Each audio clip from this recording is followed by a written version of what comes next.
Good evening, everyone. My name is Priyanka Anberg, and I'll be your host for tonight. Welcome to Prescriptions Report. Over the last several weeks, we have noticed Bangladesh has witnessed an incredible amount of disturbing incident, ranging from murders to violence against women and children. Rape cases have raised, completely gone mad, mob violence and growing incidents that we have feared seen among ordinary citizens. Across the social medias, in homes, and in public conversations, one question continues to be emerged.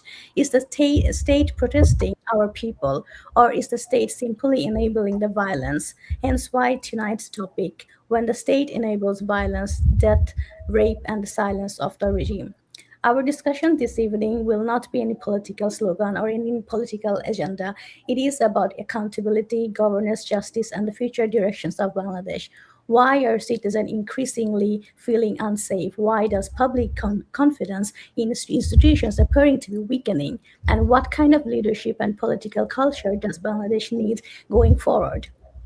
To discuss all of these important matters, I'm joined tonight by an excellent panel. My co host, Anwar Shadat Jihan, an aerospace engineer and columnist. We're also joined by Barrister Masood Akhtar, advocate of Supreme Court of Bangladesh, as well as Saifur Rahman, who is an IT expert, blogger, and political analyst. Thank you, everyone, for joining us tonight. Thank you. My co-host Anar Sadajihan, please share the presentation that you have for us to show.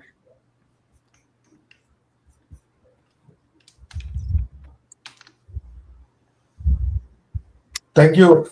Thank you, Priyanka, for connecting me today. Today's episode is not about politics. It is not about any factions or any elections. It is also not about the party who holds power in Bangladesh today. It is about the children of Bangladesh who were raped, children of Bangladesh who were murdered, and a government that watched, not just passively but actively, choosing cameras over coffins, stunts over justice, silence over accountability. This episode is called When the State Enables Violence. And what you are about to hear is documented facts. Every number, every name, every case are sourced from human rights organizations, sourced from UNICEF and Bangladesh's own press.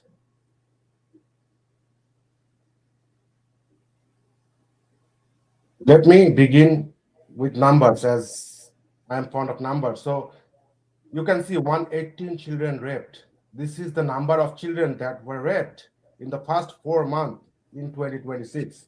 118. 46 children faced attempted rape. 17 children were killed after being raped. 3 were killed while they were resisting, and 2 died by suicide after the rape. If we compare the data from 2024 to 2026, we will see there has been a 75% rise in rape cases against children. Let me start by talking about Ramisa Akhtar, the 8-year-old child who were raped and whose beheaded body was found in the capital, in the heart of the capital, Dhaka, Pallavi. Ramisa Akhtar reminds me of Asia, the girl in Magura we have seen after the government transition. Those, the similar incidents against children continues to happen. After Ramisa was raped and killed, protests erupted across Dhaka. Human rights groups are calling it a catastrophic failure of the child protection system.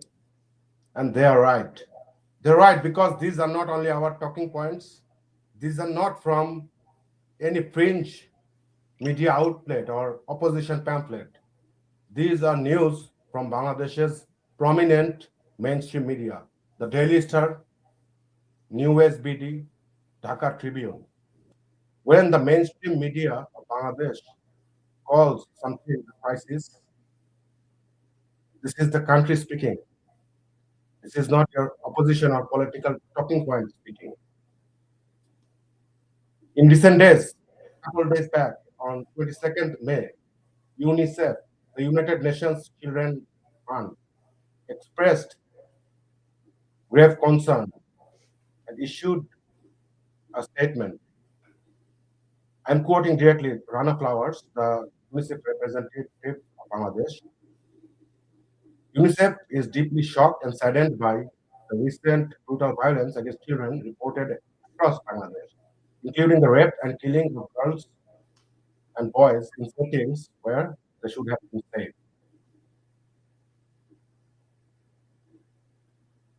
When UNICEF calls something a grave concern, it is a grave concern. These are just the number of children being raped. But we have seen a rape epidemic after the democratically elected Awami League government was ousted from Bangladesh. Here you can see the bar chart that depicts the reported rape cases between 2024 and 2026. As you can see, between 2024 and 2025, there had been a 52.3% rise. 52.3% rise. This is no basic random spike. This is acceleration. This is deliberate failure of the government. There were 7,068 rape cases filed with police in 2025 alone. This is just the reported case. We all know that not all rape cases get reported. And this crisis did not emerge overnight. It has been building and accelerating under two governments, namely the illegal Yunus government and the autopass BNP government, who has no mandate whatsoever. And among all these thousands of victims, majority were children. Gang rapes alone accounted for 179 incidents. 179 incidents. While all this is happening, what the government, the current government, is busy about? When grieving parents are sending their children to grave, having hard time dealing with the loss, the leadership of Bangladesh is busy about performance, not governance. We have seen the Prime Minister being busy about enjoying cinema, having a joyride with his wife, and driving a truck. This cheap publicity stunt, while our children are dying, while our children are being raped. This is where we are at. We are having Ramisa Akhtar beheaded, raped on one end, and on the other hand, we are having Prime Minister Tarek Rahman enjoying a cinema. We are having UNICEF, the United Nations Children Fund, issuing emergency statement, and we are seeing Prime Minister Tarek Rahman having a joyride with his wife. This is the incompetence that we are going to talk about today. This is not only incompetence, Priyanka, this is deliberate action.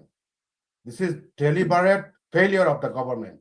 And what the data and stats tells us is that the government is not only failing, in cases, they are enabling the violence. So this is where our episode today gets its name, when the state enables violence. The government should take some step immediately. The government should create an emergency task force for child rape and murder cases. There should be a dedicated section in the police station where these cases are handled. There should be a fast track courts for sexual violence and homicide cases. And we don't want to see our river as the dumping ground of the dead bodies of our citizens. This is a serious issue, and all relevant stakeholders should pay heed. Back to you. Thank you, Jianwei. I was great seeing that data is always so visual for people to understand how bad it is happening because every day it's so many news that we see, we almost get confused. Is it the same rape case we have seen? Or no, it's the new one. I know we are specifically focusing on Ramisa, but it has been almost over 12 more children that has been raped since only her incident that happened. So this is the number is growing incredible amount. Barrister Masood Akhtar, I'll come to you. As you heard, we were discussing about it both before our show and in the show. The numbers are raising, both mob violence and rape cases, and of course, not we can't even forget that how the torture it has been on our people, Army League supporters, including Army leaders, and whatever the remotely anyone have heard Army League, their family, friends. Nobody has been escaped. So but today we are talking about specifically the rape cases has been incredible amount raised. What's your thoughts on it? Do you feel like the government is even remotely trying to protect our people, or do you feel like government somehow enabling this violence? What is your thoughts? Thank you, Priyanka, for having me in the show. And I like to congratulate the people who are watching our program. Thank you for watching.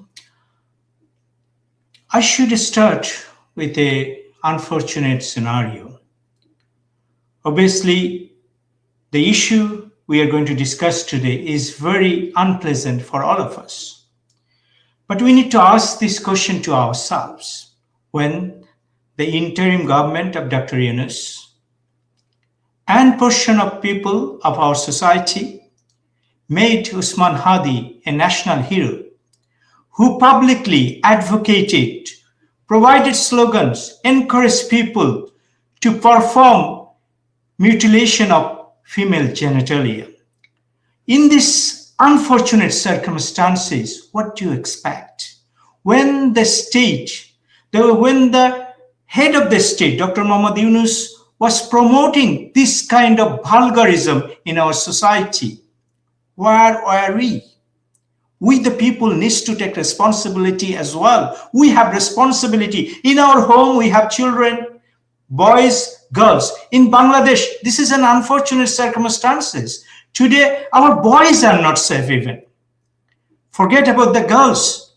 They were subject to this kind of situation, yes, for long. But even our boys are not safe in this time. So the issue is Bangladesh is not merely experiencing a temporary spike in crime. It is facing a crisis of state protection. The disturbing rise in murder, rape, mob violation, extortion, and public fear raises a legitimate question. Is the state still capable of protecting its citizens, or has it become a passive enabler of violence through inaction, weakness, and impunity? As you see, this government, since taking over the power, this government in parliament, it's the Home Minister Salahuddin Ahmed told his studies, though the statistics is much more higher, but he told the parliament that 464 murder cases and 666 rape cases had been filed nationwide. He also said 604 suspects has been arrested in murder cases and 513 rape cases. These figures are not opposition propaganda.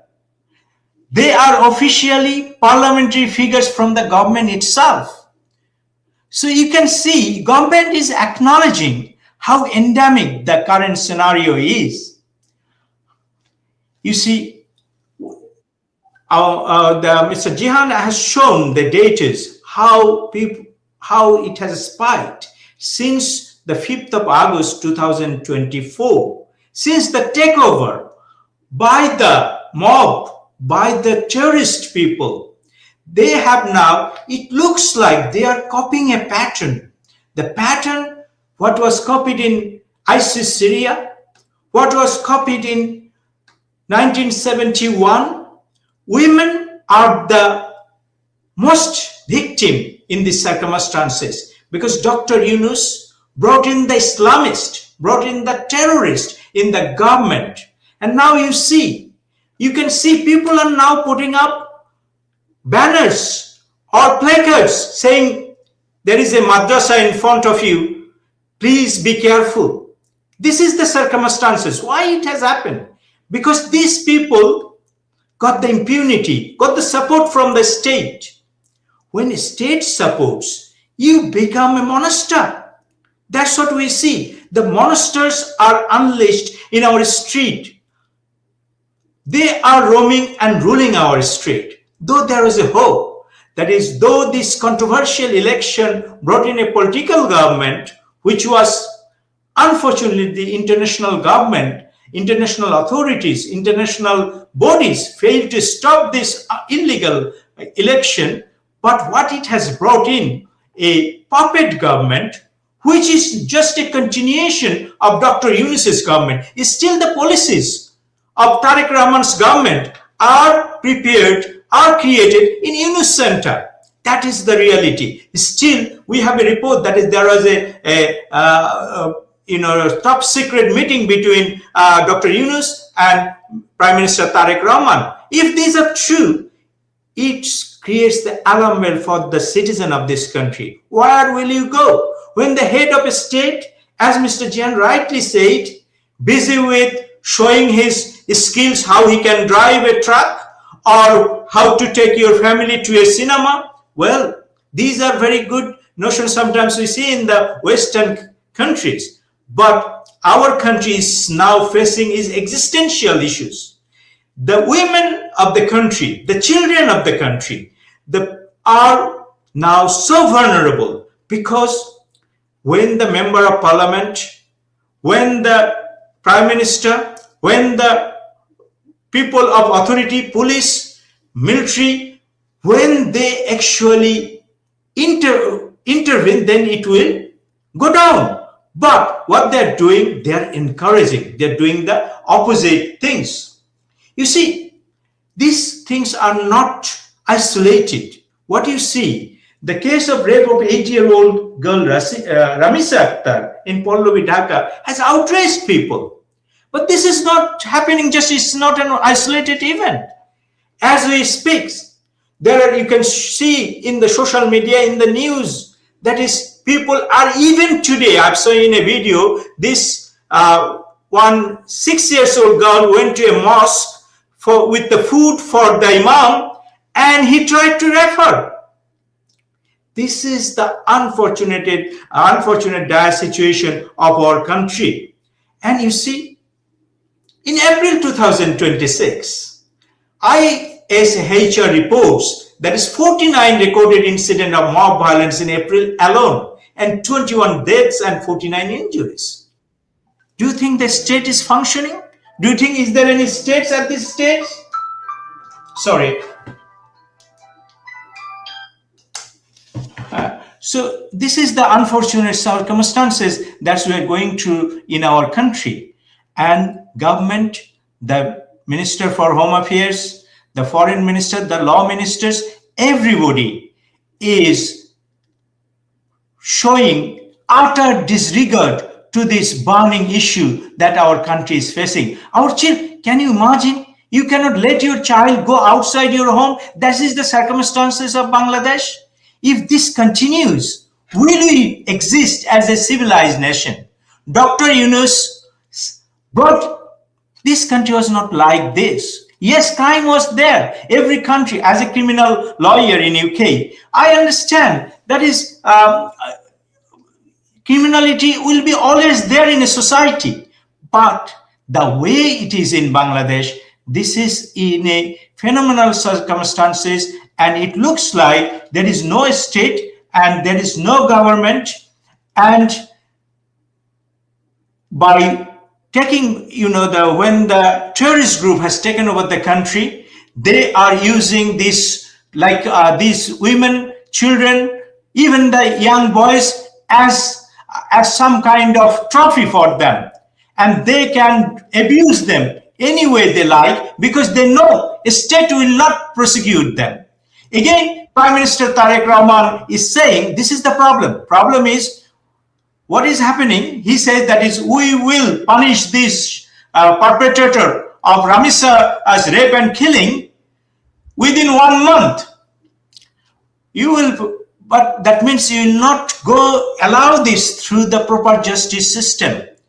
Because if you want to have a sustainable justice system, you need to give the court function, right to defense. All these things, when you violate for one, is a sensational case. So you violate this, what happens? You open the gate for lots of injustices.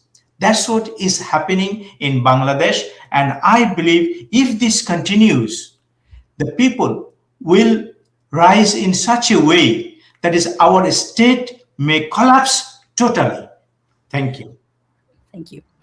Barrister Masud Akhtar, I know you have already touched upon this, but I had a small follow-up questions with that. When we see repeatedly the raising amount of violence and rape cases that is happening now, usually what happens is the nation expects from the government that is in power to see some kind of quick solution or quick verdicts or quick result or quick something because it's happening so fast. But the problem is, you have already touched upon it, and my very personal opinion that a lot of the people, specifically Jamaat, they have actually started saying that if we have Sharia law established in Bangladesh, we will not have any longer this kind of violence and rape cases. So that is another narrative that they tries to push through. So that is a separate topic. But my question to you would be that why do you think it's not only, like you said, isolated Ramisa case, it's so many others happening, but we don't really hear much reaction from the government. They don't seem to care or acknowledge that this is actually happening. They usually pretend to say that everything is all right, it's just nothing, it's no other than the regular cases. But why do you think they are particularly being silenced over all the violence cases, including, of course, children rape cases? You see, government wanted to portray that is everything is going normal. They are running the country best possible way. They are the best government. But unfortunately, in reality, people of Bangladesh has now realized within 3 months, this is an unprecedented event as well. The government has come within last 3 months. Within that time, a government becomes such unpopular and ineffective. And problem is, Mr. Tariq Rahman has implemented a policy. I thought as a father of a daughter, he would be more sensitive to this. But unfortunately, he is showing utter disregard to these issues. And he's failing to understand why these issues are coming up, why these issues are, since 2024, these issues are endemic. Why? You need to understand this. During the 5th of August or during July time, it was not a normal struggle of the people. It was an armed struggle, which is confessed by Asif, what is his name? Asif Bhuya. It has been confessed. They actually know how to do the violence. Now, Asif Bhuya, Hasnat Abdullah, these kind of people are still not controlled. The NCP group is a terrorist organization. It is the terrorist wing of Jamaat Islam. It is the terrorist wing of Jamaat Islam which says Sharia law will, what you touched upon, though there is a big issue, we don't want to delve into it, but just I'll touch upon it. Unfortunate reality is that most of the perpetrators of these sexual crimes, sexual violence, who are these people? Mostly are Jamaati Islami people. The statistics is slightly exposing to the world who are these people. So these people wants to bring Sharia law for their interest so that they can continue or increase this kind of activities with impunity. That's what their desire. Now, Tariq Rahman government is falling in the trap. I think they should understand that is, if they want to govern the country, They need to give protection to the people across the board. Another thing is partisan views. They are looking everything through. The BNP government has come to the power just to punish the Awami League. Their only agenda is to punish and kill and destroy Awami League forever. But remember, Mr. Rahman, 70%, all the elections, whatever happens after this, even the election, 70% boycotted the election, 30% somehow you have shown. So the country is divided 70-30. I call it 70-30. So as the country is divided 70-30, if you want to be divided, divide. You will face the wrath of the people in such a way what you have never seen. So we actually gave you a benefit of doubt. We thought you will be at least bringing, because Awami League is the mother of Bangladesh.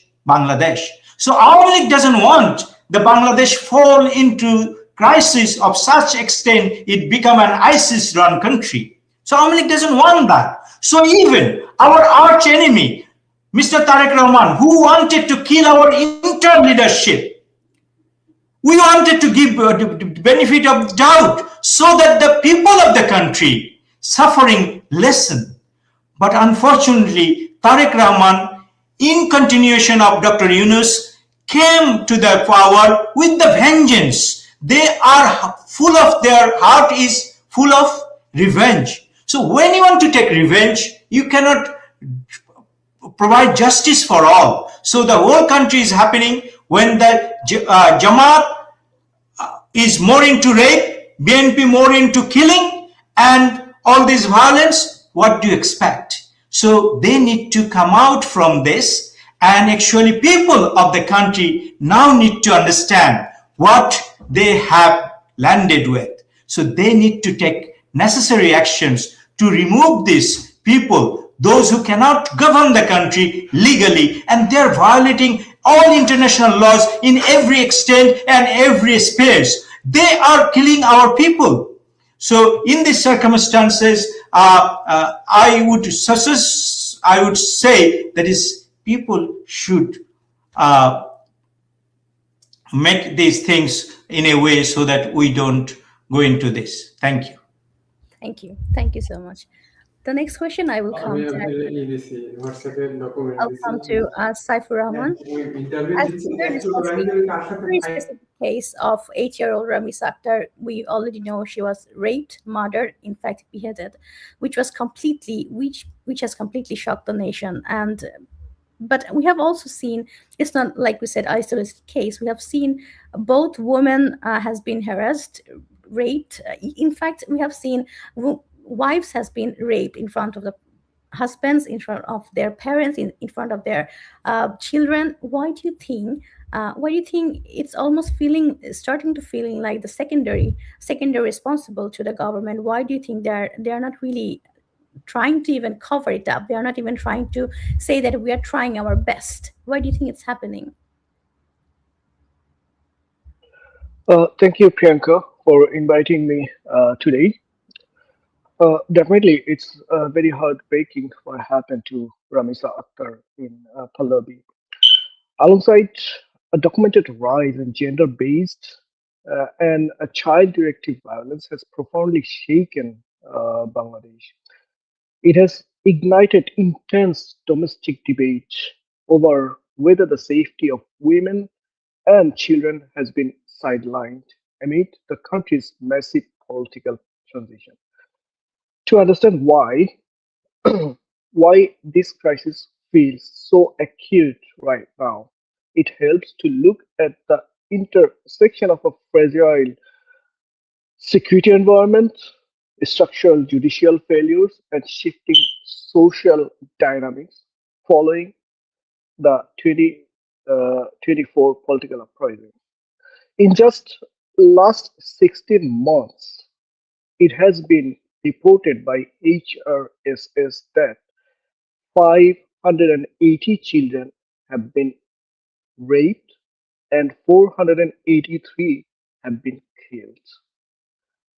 So, the safety, if I come to your question, The safety of women and children in Bangladesh has become functionally secondary because the state's immediate focus is consumed by severe political instability and law enforcement deficit.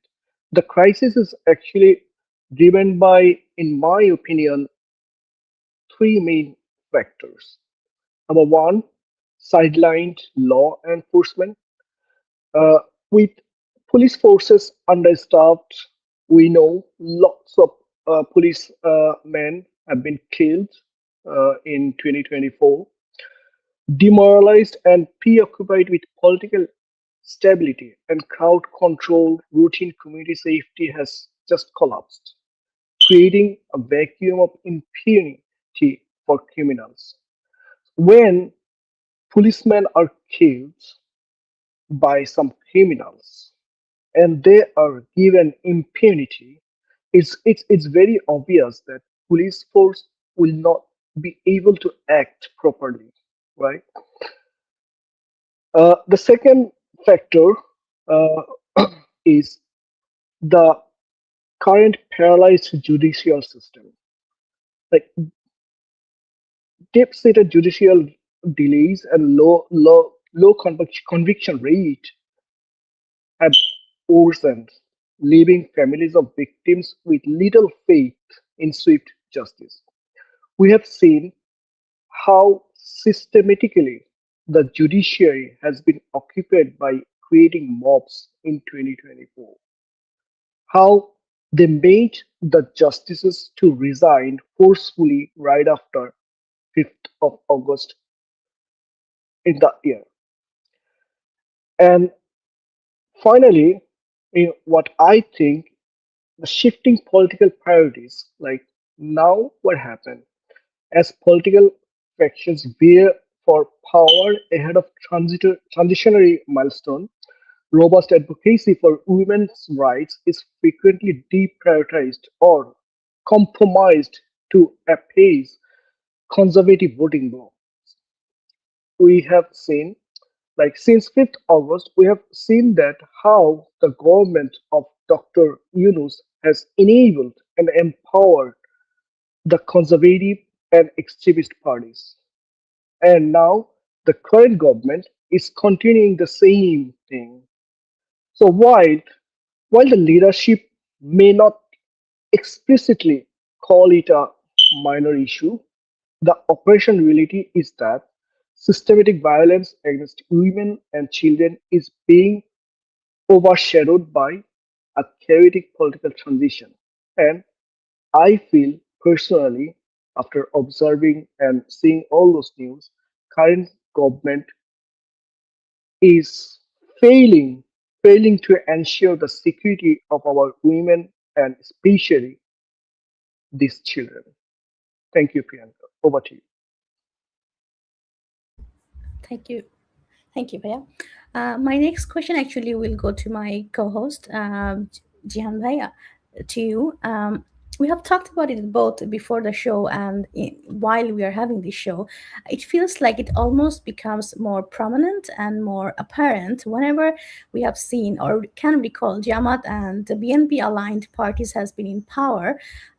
Very magically, somehow we have seen the incredible amount of high amount of violence happening, including all kind of crimes. Could it be thief, could it be robbing, could it be just destroying people's houses or rape cases? Why do you think, do you feel like we are starting to see exactly how we have been seen previously when BNP had been in power for decades? It's starting to feel like very similar scenarios are returning. And for the Gen Z, our young generation, I don't think they can recall because but I think for them too would be to go back and see what has happened in the history. And for us that still remembers from our childhood, we are starting to see quite the similar pattern. What is your thoughts? Thank you, Priyanka. So the first thing is that the problem that Bangladesh is facing now started following the transition of the government, right? The transition that ousted the democratically elected Awami League government, a government that had significant mandate from the people to rule. They had proven, established established government structure that was working. Bangladesh was shining. But what happened is that to oust this government, various elements, international and national, worked together to hatch a conspiracy. And the conspiracy was to impede the growth of Bangladesh and divert it from the track that it was in, right? And of that forces, BMP and the anti-liberation forces, Jamaat, were part, right? They did not have any mandate. They were a silent part of this so-called interim government. But the goal was to destroy Bangladesh. And to do that, what do? You, you create a complete collapse of the social order. That's what started since the noon of 5th August 2024, and it continues till today.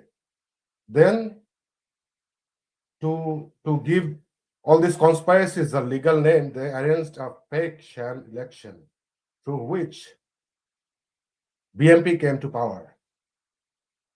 In the election, the significant forces, like 60% of the population, did not even participate. So this government does not have any mandate whatsoever. They are just there. And when you don't have mandate from the people and you still want to be in power, what do? You create a culture of fear, you create a culture of impunity. And that's what is happening in Bangladesh now. And the Gen Z and the young population who does not know BMP, I would humbly request them to go back to the time between 2001 and 2006. These are all there. We had seen simultaneous bombing across whole country, in front of cinema theater, in front of concerts, because those supposedly go against our religious sentiment or whatnot. And then we have seen the heinous 21st August grenade attack, targeting the then opposition leader Sheikh Hasina and the top leadership of Awami League. You see, Priyanka, people, criminals may change their tactics, but they don't change their criminality. BMP is a party filled with various opportunists, and criminals. Their previous terms prove it to us. So can you really expect something different from them? You cannot. The same prime minister who was a proven convicted criminal, not only in the grenade attack, but also in various corruption charges on which the Federal Bureau of Investigation of the United States provided evidence. He is the prime minister. So what can you expect from him? I think what he's trying to do is portray some sort of Western philosophy of family and whatnot by showing his families in front of cameras. But our families, the Bangladeshi children are suffering. So yes, the Gen Z and the population needs to go back and see, actually, we cannot really expect something different from the BMP government. They are the party of the terrorists. And this is what we are seeing today. Back to you. Thank you, Janbhai. My next questions will come to Barrister Masood Akhtar. To you, I was wondering, why do you think certain crimes and attacks receives national outrage and a lot more footage and a lot more news, as not a lot more headlines, while others are quickly ignored and more like normalized? Is selective outrage damaging the public trust? Do you think it is a gain for us, or it is a loss for us? What do you think? Yes, sorry. I'm on mute now. Yes, selective. I would agree with you. Yes, I would say yes. Selective outrage damaging public trust. Selective is deeply damaging public trust because it makes people believe that justice in Bangladesh depends less on the crime itself, more on who the victim is, who the accused is, whether the incident is politically useful. You see, the problem is if you are at the moment, if you're a perpetrator of a crime from BNP, Jamaat, you are less likely to be facing punishment or facing the full justice system. Whereas if you are from Awami League, even innocent Awami Leaguer will be facing the full force of the law or even extra full force of the law. So in these circumstances, what happens, we have a sensational case like the Ramisa case is getting attention in such extent. Prime Minister is visiting her house and this case, but underneath, lots of unreported in the media cases are going on. Lots of violence against, especially in Bangladesh, what is very alarming. International community needs to come to this as well. We would invite the international community because Bangladesh is a signatory for safeguarding the women and children. So where is United Nations? We don't see at this stage the United Nations because Bangladesh was 18 months ruled by Dr. Muhammad Yunus, one of their creation, and he can't do any wrong. Is that only reason for this? You see, the problem is West also work with their personal agenda. What is their interest? The way America is working, the way European Union is working, you can see everybody is agenda based. What is their interest in it? So in these circumstances, as your question asked me, selective, you select a particular case and it gets the prominence and then other cases are ignored. What we need actually in the criminal law, in a rule of law, a society governed by rule of law, every case requires equal attentions, equal and similar attention. Our problem is lots of murder cases, lots of rape cases are pending for years after years. Now we will be solving the, I'm not saying you will be solving the Ramisa case in 1 month. So they suffer equally. What will happen to those victims? What will happen to the parents of those victims? What will happen to those women? So this creates unfortunately, this is called a reactionary politics and politics of divisions, and Mr. Tariq Rahman currently following that kind of politics, and it's also showman politics. You show yourself that, oh, I'm doing something. But while you are doing something for one case which has come to prominence, you are ignoring hundreds of cases of similar extent and similar magnitude. So in these circumstances, obviously, Mr. Rahman is busy with his personal profile, but people of the country is suffering. So what we need rule of law. We need judiciary to function. We need government to function. At the moment, what is happening? Our judiciary is not functioning. Our police is not functioning. Why police will function? More than 3,000 police officers been killed during the July uprising, and there is no justice for them. There is no justice for them. Do you think the people are wholeheartedly committed to provide protection to every citizen? People understand that. Our police been a corrupt system there. That is true. But they also we need them to govern the country. Our judiciary, we have serious problem with our judiciary. But judiciary needs to function. Judiciary function in a very discriminatory way. Today, the international bodies are questioning the functioning of our judiciary. Then come to the government.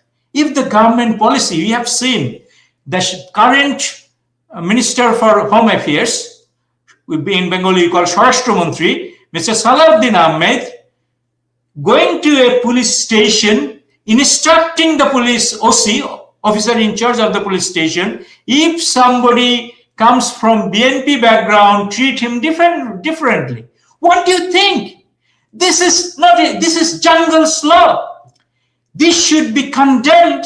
Not only condemned, this guy should be internationally barred when he is promoting partisan governance. When you become a government, you become the government for the whole country, not government for that particular party. What we are seeing, that is very aperture of the country, the law minister, the home affairs ministers, the foreign minister, everybody is promoting lawlessness in the country. They are turning Bangladesh to a country of jungle law, where law does. Even sometimes I feel ashamed to compare our laws with the jungle laws. Why? In jungle there are good laws. If you don't harm a snake, the snake will not come to bite you. In jungle, if the tiger is not hungry, he will not come to eat you. They have rules. They are much better than us at this stage than what we are following and pursuing in Bangladesh, which is shame on us. If we, the people of the Bangladesh, don't rise and take control of our destiny, this kind of ruthless people will be ruling us, which is shame for us. Thank you. Thank you. My next question will come to Saifur Rahman. It is we have been talking about both the previously when BNP and Jamaat was in power, what we have seen, and also how we have had the past few decades with Bangladesh Awami League. So recently, I think it becoming more increasingly more and more. We have seen not only Awami League supporters but very neutral and mixed, all kind of people are actually. Saying that they're starting to compare and they're starting to say, okay, previously we felt much stable, much safer. What do you think is increasingly happening now? I think now people are more talking than last 18 months. Well, thank you again. The comparison between Bangladesh's current state and its previous leadership has become a prominent and emotionally charged topic of discussion. So this phenomena reflects a classic psychological and political reality, I would say, when a country fails to serve better than better than before or the previous government, people will eventually start comparing. It's very natural, right? So following what happened in August 2024, Bangladesh went through an 18 months interim administration led by Dr. Mohammad Yunus, culminating in the recent staged general elections. As the newly elected government takes shape, the public is closely evaluating their like daily reality against their memories of the previous 15-year Awami League period. The comparison has become really common due to several distinct factors that I see when or I hear when I talk to people from Bangladesh. So, Awami League has ensured or had ensured the safety of common people who are not aligned to politics or not active participants of any political parties. We have seen people were happy, had enough scope to earn, and the country was rising. Every day we were we used to see really good news about our country. But now people has lost their very basics. There is no safety. People have lost jobs, and crime rates are like extremely high. And why? Why these crime rates are extremely high? You may recall, or I would like to help you recall one thing that we have seen how the criminals were given bails as soon as Yunus has taken power. So, what those criminals will do when they come out of the jail? They have started or restarted their own business, right? So they will not set up. I like kind of uh, has written a satire based on this. It's like they will not uh, put on or establish a flower shop in on the streets, right? They will do what they are uh, expert of. So when people have lost their very basic safety, daily life is like very insecure. They don't feel secure in their workplaces. They don't feel secure even at home. We have seen like people are being brutally murdered at night when they were sleeping. They're not only being murdered, they're being slaughtered. We've seen several cases, right? And even this morning, a dead body of a student in a private university in Chittagong have been found, and uh, like the news is really shocking that it's only his body have been found without his head, like it's the body from the shoulder and below. So, so these are like every days. These are occurring every days in Bangladesh now. So, so when people are like kind of experiencing such situations, people started comparing, and they are now realizing that they were in heaven during our Omilic time comparing to current and past 20 months. Thank you, Priyanka. Thank you. We have very few minutes left, but I would like to ask same questions. This will be my last questions to all three of you, and have a couple of minutes to say however you feel like saying. So at this time when we have seen, our Bangladeshi people are anxious about the safety, justice, and the country's directions, what kind of leadership and political culture do you believe Bangladesh needs moving forward? It can be very different from Barrister Masood Akhtar from you. It could be very law side of things that we would hear, and our two other people. So let's see, what do you feel? What is your very personal opinion on this? We can start with Barrister Masood Akhtar. Mute, please. Yeah. Thank you very much. To this question, I will speak a bit pedantically. That is, Bangladesh now needs leadership culture that treats public safety as the first priority, justice and equality for all citizens as the first duty of the state. Because since 2024, 5 August, it looks like whoever in the government, Dr. Yunus or Mr. Tarek Rahman, they have forgotten this key principle of a state: public safety, justice, equality for citizenship as their first duty. It looks like both this government came with to take revenge. If that's what you are, to take revenge, then the country has a very bad future. At the time when people are anxious about murder, rape, mob violence, and the country's direction, the country's regime's biggest failure is not only that crimes are happening, crime happen in every society. The deeper failure is that the state has not convinced citizens that it's morally alert, institutionally prepared, and politically neutral in protecting them. The current government has wonderfully displayed that is this government only for the interest of the people, those who are actively engaged in the politics of Bangladesh Nationalist Party. And they are protecting for their interest the Jamaat-e-Islami, who actually stood against the statehood of Bangladesh. Those who are against the women, they couldn't feel a woman MP in the general election. You can see how brutal this political party is. Unfortunately, you won't believe this political party is promoted in the United Kingdom.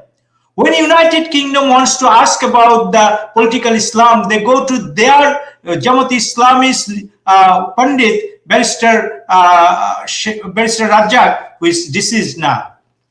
So Bangladesh doesn't need leader who only condemn violence after public anger, visit the victim's house. You need to create an atmosphere that is, you will not be spared. Whatever their political beliefs, whatever your race, whatever your religion, whatever your sexual orientation, or anything. That is, you, in the eye of the law, in the eye of the justice system, you are equally treated. Until and unless government can establish this basic principle of human rights, it will continuously fail in promoting justice and order in the country. When in front of Prime Minister, the DIG is explaining how he has been a BNP from his childhood, and Prime Minister listening with grace and actually promoting this kind of police officer as the people, those who are entrusted. What do you expect? They will never deliver justice. They will never arrest the right people who deserve to be punished. So, in these circumstances, I would say our direction, we need to take this in our hand. We need to work together. Even if we need to take decisive action against the government, that is, rule of law must prevail, equality of justice must prevail, and people should not be brought to justice not based on their color, creed, or their beliefs. So, with that theme, I would say that is way forward. We need properly democratically elected government who are accountable to 100% population of the country and who are ready to make the country progress in all front. With that note, I would like to conclude here. Thank you very much. Thank you. Jianbai, would you like to add a few words with the same questions? Thank you, Priyanka. I would like to end with what Barrister Akhtar started with. When you praise someone that demeans women in such tone and make him a national hero, we are in for a lot of catastrophe. Now, going forward, what we need to do? Going forward, in terms of leadership failure and winning, I always like to go back to this book by a US Navy SEAL Commander Jocko Willink named Extreme Ownership, where he states that there are no bad teams. There is only bad leaders. A team's success and failure ultimately lies on the shoulder of the leader. And a leader is a proper leader who can accept responsibility for his win and for the failure of the team. So what this Bangladesh government, who does not have any mandate, first needs to do is accept its failure instead of resorting to some cheap publicity stunts. And since this government does not have any mandate, and since 60% of the population don't have a say in this government, Bangladesh first needs to arrange a free, fair, and inclusive election. Remove the ban on the largest political party, Bangladesh Awami League. This is the first step that needs to be done. Remove the ban on Bangladesh Awami League. Bangladesh Awami League is the party that gave birth to Bangladesh. Without Bangladesh Awami League in the play, it is realistically impossible to think about any solution going forward. So the primary step that needs to be done is the removal of the ban on Bangladesh Awami League. If this government, if Mr. Tariq Rahman, Prime Minister Tariq Rahman, has any decency, has any well intention for Bangladesh, that's what he needs to do. Go back to the parliament, ratify or remove the law that bans Bangladesh Awami League, and then we can work together. Every forces that believes in nationalism, in secularism, in democracy, every forces need to work together to get out of the ditch that Bangladesh fell into. With that, I would like to conclude. Back to you. Thank you. Same question to Saifur Rahman. What would you like to add? If you could add a few things, 30 seconds. Yes, we already have an example. We have seen in our Omnic period, like while making development to the country, having a very like kind of dynamic vision at the same time ensuring the very basics of the people. And right now, what the country is lacking, the proper representation of the people. Bangladesh Awami League has at least more than 50% support of the country. So we don't see any representation of Bangladesh Awami League in the parliament. So that's a very big, like if you keep more than 50% of the people aside, you will not be able to maintain the country. You will not be able to like kind of make any progress to the country, or you will not be able to ensure any sort of basic thing. So lawmakers should be people representative, dynamic enough, and be able to lead the nation towards a right direction. Thank you. Thank you.